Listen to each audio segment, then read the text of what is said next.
అందరికీ నమస్కారం అండి. నా పేరు అనురాధ, అది నాగాలంక గ్రామం. మరి మాకు వేస్ట్ వాటర్ అనేది పోవడానికి అవకాశం లేకుండా ఉందండి. 7 సంవత్సరాల మట్టి మేము చాలా ఇబ్బంది పడుతున్నాము.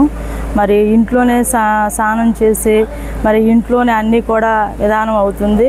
మరి నాన్న ఇదిగా ఉన్నా కానీ మరి మమ్మల్ని బయటికి పైప్ వేసుకోనివ్వకుండా చాలా ఇబ్బంది పెడుతున్నారండి. కరకట్టి ఆక్రమించి మేము ఇల్లు కట్టుకున్నాం అని చెప్పి మరి లేనిపోయిన పిటిషన్లని నా మీద పెడుతున్నారు. ఒక ఆడపిల్లని కూడా లేకుండా అంతకు ముందర అలాగే పెట్టారు, ఇల్లు కట్టుకునేటప్పుడు అలాగే పెట్టారు. మరి ఇప్పుడు కూడా మరి నన్ను పైప్ వేసుకొనివ్వకుండా చాలా ఇబ్బంది పెడుతున్నారు.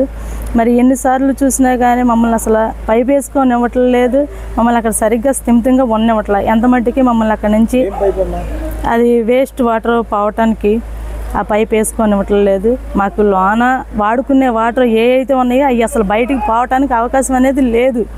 మేము అది పోవటానికి 7 సంవత్సరాల మట్టి ప్రయత్నం చేస్తున్నాం. 7 సంవత్సరాల మట్టి పంచాయతీ ఆఫీసుల చుట్టూ తిరిగినా వాళ్ళకి ఇష్టమైతే వేసుకోమన్నారు. అంత ముందులో ఉన్న సెక్రటరీలు అయితే వాళ్ళకి ఇష్టమైతే వేసుకోమ్మా, లేకపోతే లేదని చెప్పి నన్ను ఇంటి ఎదురుగుండంగా తాతారావు అనే వ్యక్తి, పోతురాజు అనే వ్యక్తి వాళ్ళకి ఇష్టమైతే వేసుకోమని అంటున్నారు. ఆ వీధిలో వాళ్ళకి ఇష్టమైతే వేసుకోమంటున్నారు, లేదంటే ఆపేయమంటున్నారు. అది 2 సార్లుగా జరిగింది. నేను వెళ్ళి వచ్చినప్పుడు పంచాయతీ ఆఫీస్కి తిరిగి అప్పుడు ఇసుకదాలు వచ్చేసి నేను వదిలేసి ఊరికే వరకలాగా చిన్న గుంటకలాగా తవ్వుకుని ఆ నీళ్లు తోడుకుంటాం, పారబోయటం, కరగట్టి మీద నుంచి అటేపు జరిగి పారబోయటం, నాన్న అవస్థ పడుతున్నాం. మరి ఆ నీళ్లు పోయే అవకాశం అనేది మాకు ఎంత మట్టికి లేదు. ఎంతమందిని అడిగినా ఏం చేసినా వాళ్ళ పెత్తనం వాళ్ళ విధానంగానే ఉంటుంది. మరి కూటమి ప్రభుత్వం వచ్చిన కాడి నుంచి కూడా వాళ్ళు చాలా పొంగుతున్నారండి. వాస్తవాన్ని చెప్పాలంటే అంత ముందరైతే అంత ఇది లేదు, కానీ ఇప్పుడు ఇంకా పొంగుతున్నారు. అప్పుడు కూడా కూటమి ప్రభుత్వం ఉన్నప్పుడే వాళ్ళు నన్ను ఇల్లు కట్టుకొని ఇవ్వకుండా మరి ఇక్కడ నానా విధాలుగా చేశారు. అన్ని చోట్ల స్టేషన్ కాడికి వెళ్ళినా న్యాయం జరగల, మున్సిపల్ గారి దగ్గరికి వెళ్ళినా న్యాయం జరగల, ఎక్కడికి వెళ్ళినా అప్పుడు న్యాయం జరగల.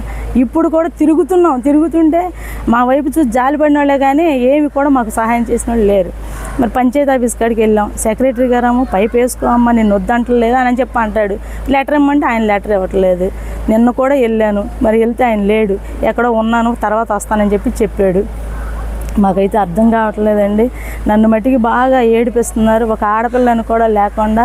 మరి ఆ వీధిలో ఉన్న వాళ్ళు మరి నా మీద అట్లా దుర్మార్గంగా వచ్చి మరి ఏం చేయాలనుకుంటున్నాడు ఏంటో నాకైతే అర్థం కావట్లేదు. కానీ నన్ను చాలా బాగా ఇబ్బంది పెడుతున్నారండి. ప్రతి విషయంలో కూడా ఇబ్బంది పెడుతున్నారు. మేము వాళ్ళ ప్రస్తావం ఏమిటి, మా పని అయితే మేము చేసుకుంటాం, కానీ మమ్మల్ని బాగా ఇసుకదాలు పుట్టిస్తున్నారండి. మరి నాకు వేస్ట్ వాటర్ అనేది పోవటానికి అవకాశం లేకుండా చేస్తున్నారు. మరి సర్వే అంటున్నారు, సర్వే అని ఇంత మట్టిగా అన్నారు, ఇంత మట్టికి మా దగ్గరికి రాలా.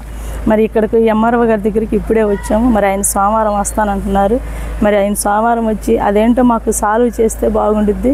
ఇంత మట్టికి దాదాపు మేము పైపు గురించి ప్రయత్నం చేసి 4 రోజులు దాటిపోయింది. 4 రోజులు దాటిపోయినా కానీ నాకు ఇంత మట్టికి పరిష్కారం అనేది జరగల. తిరుగుతున్నాను వస్తున్నాను అంతే, నాకు అసలు ఏ పరిష్కారం జరగల. వాళ్ళే స్టేషన్ కాడికి వెళ్ళి వాళ్ళే చెప్తారు, వాళ్ళే పెట్టుకునేవారు, అన్నీ వాళ్ళే అడ్డపడుతున్నారు. అసలు ఆ వీధిలో మరీ బీభత్సం అయిపోయింది. ఆ 4 ఇళ్ళు కూడా అసలు ఎవరిని ఏది చేసుకునేకుండా కూడా ఏదిస్తున్నారు. వాళ్ళదే పెత్తనం, వాళ్ళదే ప్రభుత్వం, వాళ్ళదే ఏది మాట్లాడితే ఒక పేరు మట్టికి ఎత్తుతున్నారు, పెద్ద ఆయన. మరి ఆ పెద్ద ఆయన చేయమంటున్నాడు ఏంటో నాకైతే అర్థం కావట్లేదు. బాలవర్ధి గారు అంటండి, ఆపేయమన్నారు పెద్ద ఆయన అని చెప్పి అంటున్నారు. మాట వెళ్తే గొడవడినా కూడా అదే అంటున్నారు. మరి ఆయన అయితే మేము కలవాలి ఎంత మట్టికి, ఎందుకనంటే ఇప్పుడు ఆయనకి ఇంత జరుగుతుంది, ఆయన కూడా చూసుకోవాలి కదా. మరి మాకైతే ఏం అర్థం కావట్లేదండి.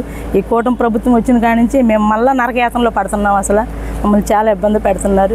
డ్రైనేజీ విషయం అయితే అసలు నన్ను 7 సంవత్సరాల మట్టి ఏడిపిస్తున్నారు. ఎవరన్నా పైపు కోసం ఎన్ని సంవత్సరాల మట్టి ఏడిపిస్తారండి. మరి పంచాయతీలోకి వెళ్ళినా నాకు ఇది సమాధానం రావట్లేదు.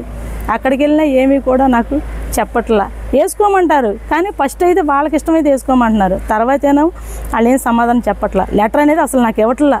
తిరుగుతున్నా నేను, అసలు అనకూడదు కానీ ఒక ఆడపిల్లని పొద్దున్న సాయంకాలం వెళ్ళి తిరుగుతున్నా.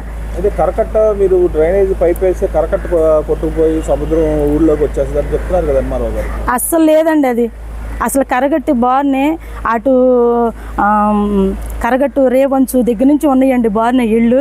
అక్కడి నుంచి సర్వే చేసుకొస్తే మొత్తం తెలిసిద్ది. అసలు కరగట్టి మీదే ఇళ్ళు ఉన్నాయి, కరగట్టి మీదే రేకుల షెడ్లు ఉన్నాయి, కరగట్టి మీదే గీత సావుళ్ళు ఉన్నాయి, కరగట్టి మీద అన్నీ వేశారు. మరి మా ఇంటి అవతలు కూడా డ్రైనేజీ మరి కరగట్టి పక్కనే పాతి ఉంది. మరి అది తవ్వేసి వాళ్ళు వేసుకున్నారు. మరి ఇప్పుడు కూడా నిన్న కాక మొన్న కూడా మరి నా మీద ఫిర్యాదు చేసిన ఒక వ్యక్తి కూతురు మరి ఆయమ్మే కూడా వేసుకుంది. మరి అటుపక్కన లేని అబ్జెక్షన్ నాకే ఎందుకు వస్తుందో నాకైతే అర్థం కావట్లా. ఇప్పుడు అటుపక్క ఎవరో కూడా కరగట్టి మీద కదండి, కరగట్టి కింద దానిలో అంత ముందర గట్టిపక్క చేతమ్మని చెప్పి ఆ మా అమ్మ ఎన్ని సంవత్సరాలు మట్టి ఉందో నాకైతే తెలియదు. మా అమ్మ కొన్న తర్వాత మా అమ్మ దాదాపు దాంట్లో ఒక 50 సంవత్సరాల మట్టి మా అమ్మ ఉంది. మా అమ్మ దగ్గర నేను కొనుక్కుని ఒక 10 సంవత్సరాల పైన అయ్యింది. కానీ మమ్మల్ని అట్లా ఇబ్బంది పెడుతున్నారు. అది కరగట్టు కింద ఉంది. కరగట్టు మా ఇంటికి ఇట్లా ఎత్తుగా ఉండిద్ది. అసలు ఇంత మట్టికి మా జాబితాలో మేము చూసినప్పటికీ కరగట్టు ఎప్పుడు కూడా వరదొచ్చి మొలగటం అనేది కానీ నీరు రావటం అనేది కానీ ఎప్పుడు కూడా జరగల. అది అసలు జరగల. అసలు నాకు న్యాయం కావాలి సార్. నన్ను పద్దాక సర్వే అంటున్నారు, ఎవడూ రావట్లేదు, సర్వే చేయట్లేదు, సర్వే అని చెప్పి ఇబ్బందులు పెడుతున్నారు. నన్ను పైపు వేసుకొని ఇవ్వట్ల ముందల నా వేస్ట్ వాటర్ అనేది పోవటానికి అవకాశం లేదు అసలు. ఇప్పుడు 7 సంవత్సరాల మట్టి ఒక ఆడపిల్లని తిరుగుతున్నానంటే కనికరం లేకుండా అలా చేస్తున్నారంటే మరి మేమేం చేయగలుగుతామండి? ఏ అధికారి దగ్గరికి వెళ్ళినా వస్తాం చూస్తాం అంటున్నారు. అసలు నాకు అనేది న్యాయం జరగట్లా. నమస్తే ఫ్రెండ్స్, నేను మీ రూపిణి. మీ అందరూ చాణక్య ఛానల్లో వీడియోస్ చూస్తున్నారు కానీ వాటికి లైక్ చేయట్లేదు అండ్ సబ్స్క్రైబ్ చేయడం మర్చిపోతున్నారు. మీరు కనుక చాణక్య ఛానల్కి సబ్స్క్రైబ్ చేస్తే మాకు ఇంకా మంచి వీడియోస్ని, న్యూసెస్ని చేయడానికి మాకు మోటివేషన్ ఉంటుంది. Thank you and don't forget to subscribe Chanakya channel.